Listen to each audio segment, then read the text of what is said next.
Nandito ka pala? Ah, kumain ka ng street foods. Bakit ka naman nagagalit, kuya? Ano ka ba? Ang saya ko nga, oh.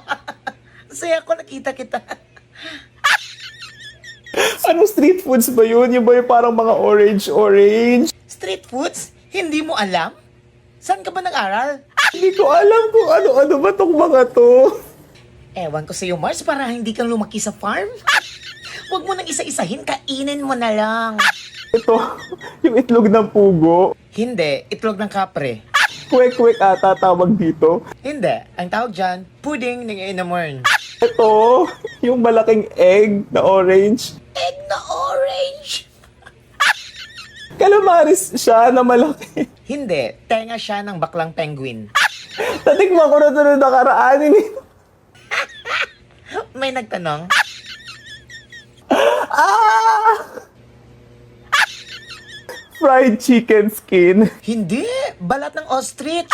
Kinakain ba? Hindi, pinapasok sa puwet para diretso. Ano to? Parang mga vegetables daw to. Hindi mataya ng bayawak na may ulcer.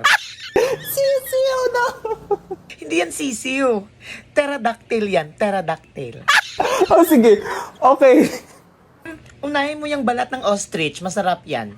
Sabi nila, itong ganito daw, sinasawsaw daw sila sa suka. So, sa suka ko siya isasawsaw. Try mo kaya isawsaw sa mata mo para may challenge.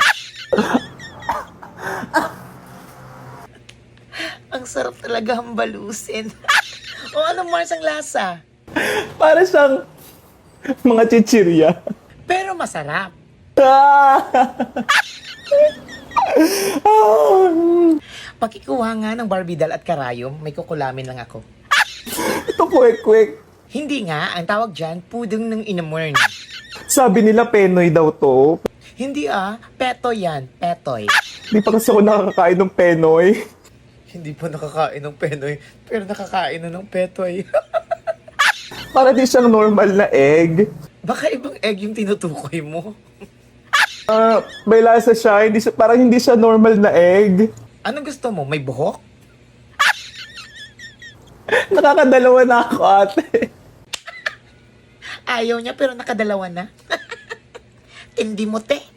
Vegetables daw tong isa, yan. Tawag dyan, mata ng bayawak na may ulcer.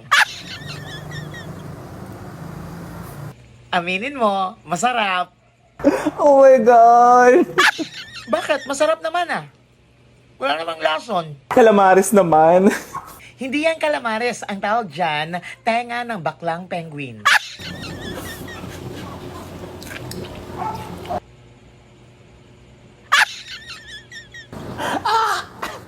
Pinapainit talaga nito yung ulo ko. Sige, Mars, kain ka pa para mabilaukan ka. Ayoko na. Ayaw mo na? Ito, kainin mo. Aragoy! Namet!